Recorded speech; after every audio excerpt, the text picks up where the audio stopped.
మీ అందరికీ ధన్యవాదాలు. ఇక్కడ కూటమి ప్రభుత్వం ఖచ్చితంగా ఆసీనులై ఉన్నారు. ఎందుకంటే తెలుగుదేశం పార్టీ నుంచి దశరథ్ జనార్దన్ గారి తరఫున మా Gudivada ex municipal chairman Lankadasa Prasad గారు కూర్చున్నారు. జనసేన తరఫు నుంచి జిల్లా అధ్యక్షులు శంకర్ గారు కూర్చున్నారు. వినుకొండ జనసేన మహిళా అధ్యక్షురాలు ఉషారాణి గారు కూడా కూర్చుని ఉన్నారు. పొలిటికల్గా మనం చాలా బలంగా ఉన్నామని చెప్పి అంటానికి నిదర్శనం వీళ్ళే అని చెప్పి మీ అందరికీ సభాముఖంగా తెలియజేస్తున్నా. అదేవిధంగా ఇవాళ ఈ సభకి మనకి స్పాన్సర్ ఇచ్చిన హాస్పిటల్, కోస్టల్ కేర్ హాస్పిటల్ మరియు కిమ్స్ చెక్క, వీళ్ళకి ప్రతి గ్రామీణ వైద్యుడు కూడా సహాయ సహకారాలు అందించాల్సిన తరుణం ఎంతైనా ఉంది. గల కారణం ఇంతటి తరుణంలో ఇంతటి సమావేశం అతి కొద్ది రోజుల్లో ఇక్కడ వినుకొండ యూనిట్ అంతా కూడా అడగంగానే వాళ్ళు స్పాన్సర్ ఇచ్చారంటే మన గ్రామీణ వైద్య వ్యవస్థ మీద ఎటువంటి అభిప్రాయం ఉందో మీ అందరికీ తెలుస్తుంది. ఎందుకంటే సామాన్యమైన విషయం కాదు. లక్షలాది రూపాయలు ఇక్కడ వెచ్చించి వాళ్ళు మన దగ్గర నుంచి కోరుకునేది ఏంటి? మనకి చెయ్యని కేసులు వాళ్ళ దగ్గరికి పంపిస్తామని. ఖచ్చితంగా మీరందరూ కూడా వాళ్ళకి సహాయ సహకారాలు అందిస్తారని చెప్పి కోరుకుంటున్నాను. అట్లాగే ఇవాళ ఒక వినూత్నమైన పద్ధతి ఇక్కడ నేను చూసా. మనం అందరం గ్రామీణ వైద్యం, మనకి కులం లేదు, మతం లేదు, వర్గం లేదు అనే తాళం కూడా ఇచ్చిన సందర్భం ఇక్కడ మనం చూసాం. ఇవాళ ప్రార్థనా గీతం ఎవరు చేశారండి? ఒక ముసల్మాన్ చేశాడు. మనకి నిజంగా గ్రేట్ అని చెప్పి చెబుతున్నాను. ఎందుకంటే ఆయన ఎంత స్పష్టతలో ఎంత చాకచక్యంగా ఇవాళ ప్రార్థనా గీతం చేశారు. ధన్యవాదాలు. ఈ సభాముఖంగా మీకు తెలియజేస్తున్నాను. అదేవిధంగా మన యొక్క ఐక్యత పోరాటాలు చేస్తే మనకేదో లబ్ధి పొందుతాము అని చెప్పి అన్నారు. వస్తాయా? మనం చేసే పనులు వస్తాయా అన్నా?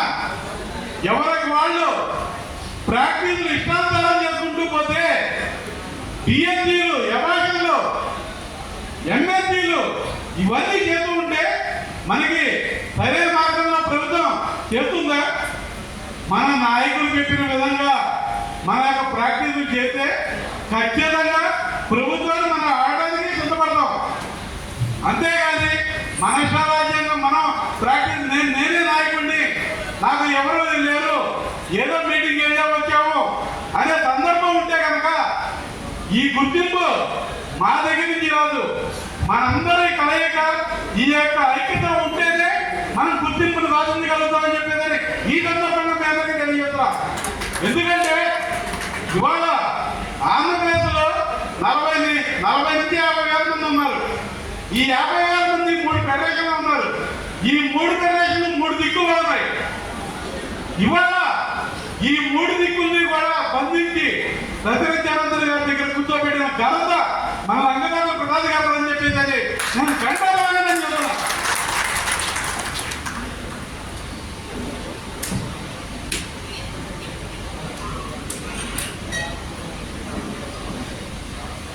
గ్రామీణ వైద్యులందరికీ కూడా నేను ఒకటే మనం చెప్పుకున్నా, మనకి ఒక అవకాశం ఎప్పుడు ఇస్తాడు దేవుడు.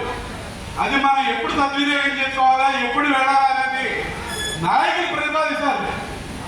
ఇక్కడ కూడా మీకు ఉమ్మడి గుంటూరు జిల్లాలో ఒక అద్భుతమైన సమావేశం ప్రభుత్వం తరఫు నుంచి పిలువొస్తుంది.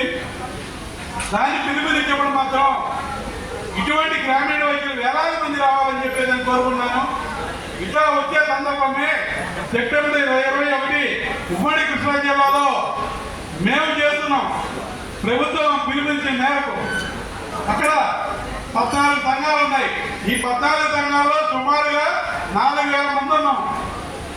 4,000 మంది కూడా ఒక చెంగి మీద చూపించి ఇట్లా 13 జిల్లాలో వాళ్ళు చేసుకుని మొత్తం 50,000 మంది మళ్ళీ మంగళగిరిలో ప్రతిపాదన చేయాలని చెప్పేదని దశరథ్ జనార్దన్ గారు పిలుపునివ్వడం జరిగింది.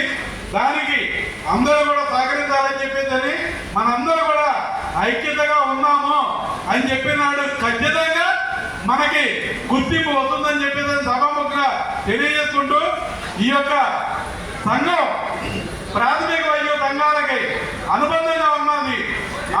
ఆ ప్రాథమిక వైద్య సంఘాల అధ్యక్షుడు యామర్తి నాగేశ్వరరావు గారు కమర్తి గారి సారథ్యంలో మనం ఎప్పుడు కూడా ముందుకు నడుస్తామని చెప్పేసి ఈ సందర్భంగా తెలియజేస్తుంటూ నాకు ఈ అవకాశం ఇచ్చిన యామర్తి నాగేశ్వరరావు గారికి ధన్యవాదాలు తెలియజేయడం చాలా థ్యాంక్ యూ అన్న.